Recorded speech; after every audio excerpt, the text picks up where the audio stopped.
Hey guys, Yankee here, and today I'm going to be talking about some of the news to come out of Digimon Con 2025. I want to be doing this kind of in reverse order of how they went in the show. I'm going to start with the anime because I think that's the biggest news, and then sort of go backwards. But before we actually get into that, I just want to say that I think this is probably, not even probably, this is by far the best Digimon Con we've had, and probably the best we'll ever have, right? Up until this point, there's been like an announcement or maybe two, like little things like Seekers, it's an online novel. Not everybody's going to care about that. Liberator, it's a webcomic. Not everybody's going to care about that. Digimon Con 2025 announced something that everybody's going to care about. They had something for anime fans and card game fans and game fans, and it was kind of incredible. And I definitely don't expect this to continue moving on. I expect it to sort of slow down next year. I think they just got lucky and all this new stuff sort of lined up, but it's a pretty good time to be a Digimon fan right now. So let's get on to the anime. Digimon Beatbreak. It's a new anime. It actually had leaked a few hours before Digimon Con on the Digimon anime website. The title had released, but we didn't really get a whole lot of it. We got a brief little teaser. We saw some shadows of some Digimon, and then we got a look at presumably the main character and his Digimon. They're kind of obscured a little bit, so we don't get a clear view of them. But the human character, he's got his big glasses. I don't know. He's got a little lightning bolt on his shirt, maybe, and some red in his hair. He looks really unique from all the Digimon main characters we've had before, even his ugly Crocs that look stupid. The Digimon, the little gecko lizardy guy, he looks awesome, and I can't wait to get a clearer look at him because I think his design is really, really cool. The tongue hanging out looks goofy. The spikes are cool. His tail is interesting. All of this looks cool. I'm excited. It's been a while since we got a new anime. 2 years now. So I think this is great. We didn't get a whole lot of info, except it's coming in October. Anime Japan is coming up soon, and Digimon is set to appear there, so maybe we'll get some more info there, but I'm not holding my breath. At most, maybe we'll get a better look at the main character and his Digimon. But I'm not really expecting much of that. And before we get out of the anime segment, I'll talk about Beyond real quick. I don't have a whole lot to say about it. I haven't really kept up on Adventure. I dropped Try after the second movie. Didn't watch Kazuna. Didn't watch the beginning. Didn't even watch the Adventure reboot. Try kind of soured me on Adventure. This Beyond video, it was neat. It was just a little PV, so I don't really understand the point of it, unless it's a secret pitch to try and get Kakudo his own movie, because he was supposed to work on Kizuna and then left. I don't know. It's more adventure stuff. Maybe it will lead to something. Who knows? Next up, we're going to get to the toy segment. I don't really have a whole lot to say about this. I'm just only going to be talking really about the Godzilla stuff. I don't have much to say about the D3s. They look cool. I'm not going to buy them. I'm also not going to buy the Godzilla stuff, but I just want to talk about the Godzilla Digimon that were announced there. The V-Pets, the Godzilla V-Pets look really cool, though. The black one, I think, is my favorite. The white one looks really nice, too, though. But yeah, the Godzilla Digimon. We got 4 really cool ones. 2 of them I like more than the others, but I think they all look really cool. And also, I'm not really a big Godzilla guy, so I don't really care about the crossover. I'm not excited about that. I just think these designs are really neat. Mugen Dramon, what is it? MFS-3 mode. I assume all that jargon there is Godzilla related. I don't know. He looks awesome.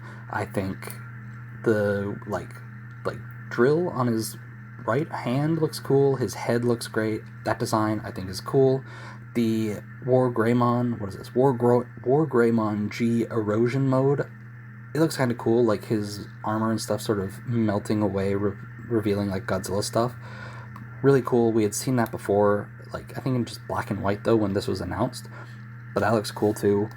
Metal Greymon G erosion mode. I think this one I like this one better than War Greymon. I think it fits better with Godzilla, right? Metal Greymon and Godzilla sort of fit together really well. And it's funny because I think in Digimon Con, Kenji Watanabe, who designed all these, mentioned that he started drawing Godzilla and Metal Greymon, and he thought that it wasn't as interesting because they felt like they fit too well. But I think this looks great. And then Skull Greymon, he's also really cool looking. What is this? Skull Greymon G Erosion Mode. So I assume this is just supposed to be like a Skull Greymon Godzilla. Looks cool. He looks cool like on all fours like that. All these designs, super cool.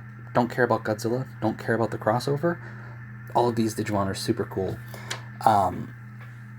Next, okay, I'll talk about Digimon Comic really briefly. This is probably the most disappointing part of the whole presentation.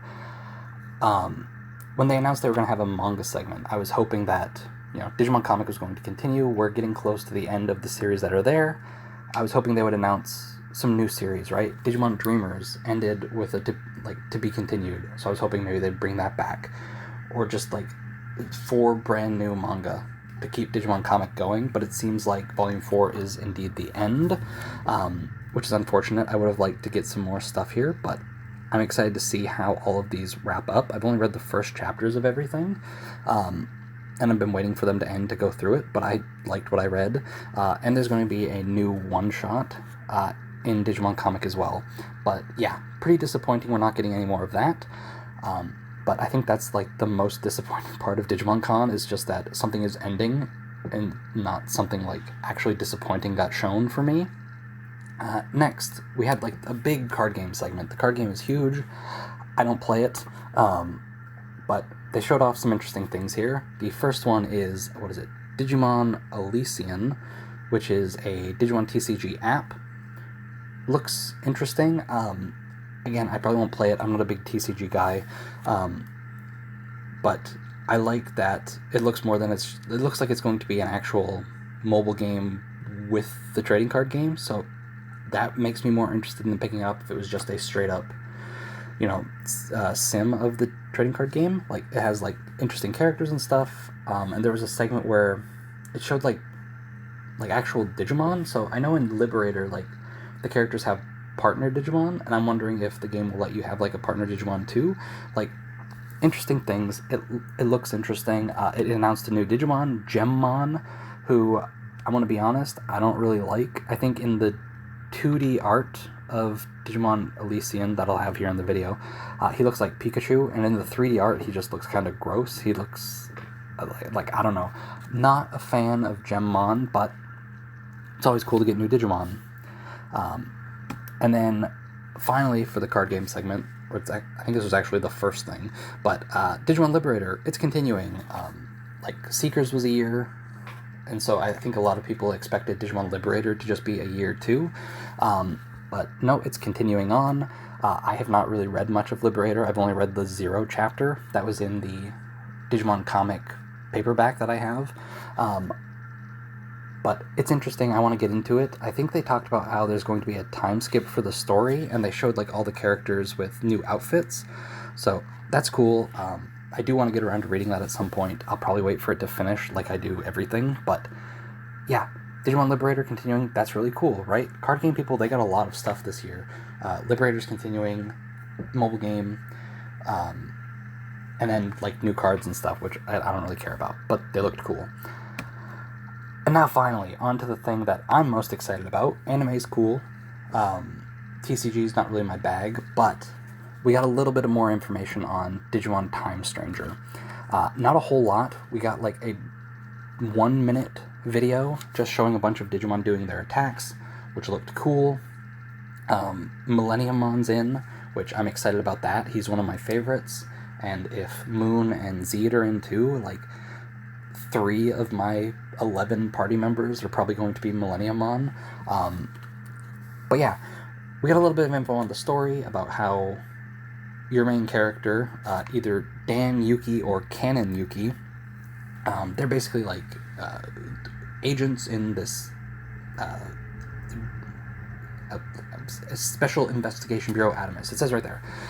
My bad, I froze for a second. You're a special agent, and you end up getting sent back in time when you meet a Digimon, and just things go wrong, I guess. They mentioned it doesn't seem like it's going to be a lot of time travel, like hopping, like you're not jumping back and forth. It's like you get sent back and you have to prevent something. So that's cool.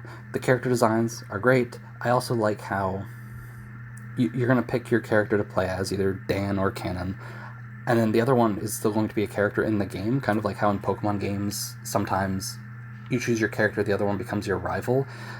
In this, the character you play as will obviously be you, and then the other one is like, I forget what they said. Like, I think they said the word operator. They're your operator, so they're like communicating with you as you do missions and stuff.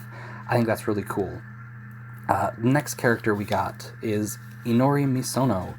She is what does this say? A kind-hearted girl embarks on an adventure across the worlds with an agent. So I assume she's going to be back in the past. You meet up with her. Her Digimon partner is Aegiomon, who is going to be playing a major part in this. This is an Olympus 12 game. He becomes Jupitermon, so that's cool. The one thing I want to say, though, is Inori Misono, the first thing I thought of when I saw her was Junomon.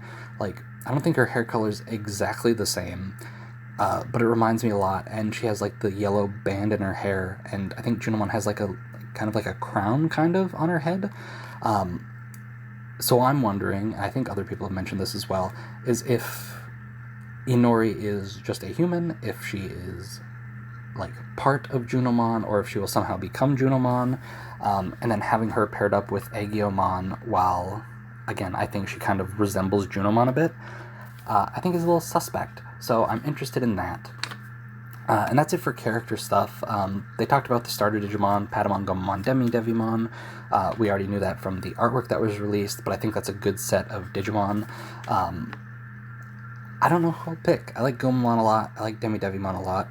Patamon is cool, but he's never one that I would, like, go out of my way to choose. I've never been a big, like, Angemon or just holy Digimon in general fan. But I think this is a good selection of starter Digimon. The thing about the trailer that I like the most is they talk sort of about the real world and the digital world and how you'll be going back and forth. You're in real world Tokyo. They've talked about expanding areas and having big areas to look around in. That's cool. Make it feel more like the actual place. The thing that really struck me, though, was they talked about how they want to make, like, the digital world feel kind of lived in. And, like, the screenshots they showed of it looked really cool. Like, the one that stuck out the most, and I think a lot of people have talked about it, is, like, the bar scene, where it's just, here's a bar with, like, a bunch of Digimon. Like, we've got Arukenimon passed out here at the table, we've got Renamon standing around, and just, like, Digimon living in this world. And I think that's great. I think that's really cool, and something that Digimon games have really lacked, even the ones that have sort of central town locations, like Digimon World games. They don't really feel, like, super lived in, because you just get the guys that you recruit, and, like, they sort of build up.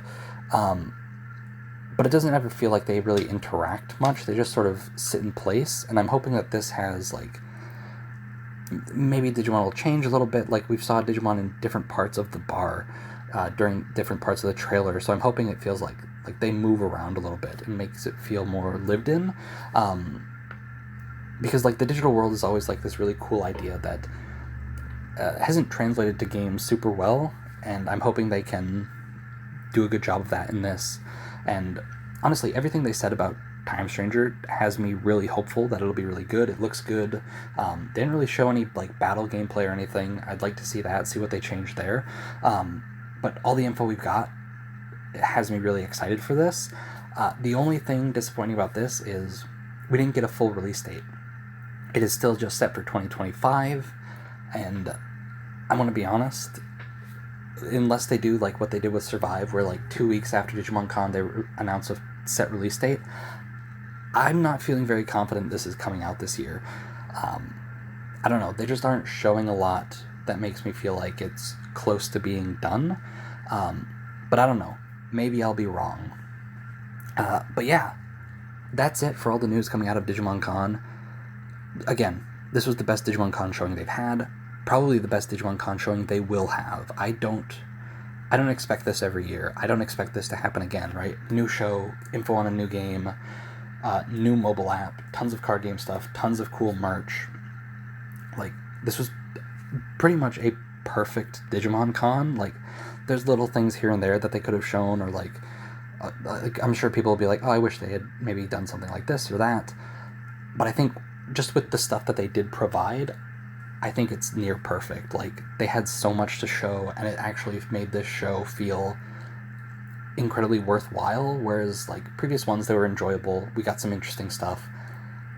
This time, I was just like interested the whole way through and excited the whole way through. And again, like, Digimon's been kind of in a lull for a little while. Like, games have been slow to come out, anime's on a break. Seekers and Liberator are kind of carrying things right now. But it feels like we're entering into another stage where there's just a whole bunch of Digimon stuff coming out, and I'm really excited for that. So yeah, that's going to do it for this video. Thanks for watching, and I'll see you guys next time.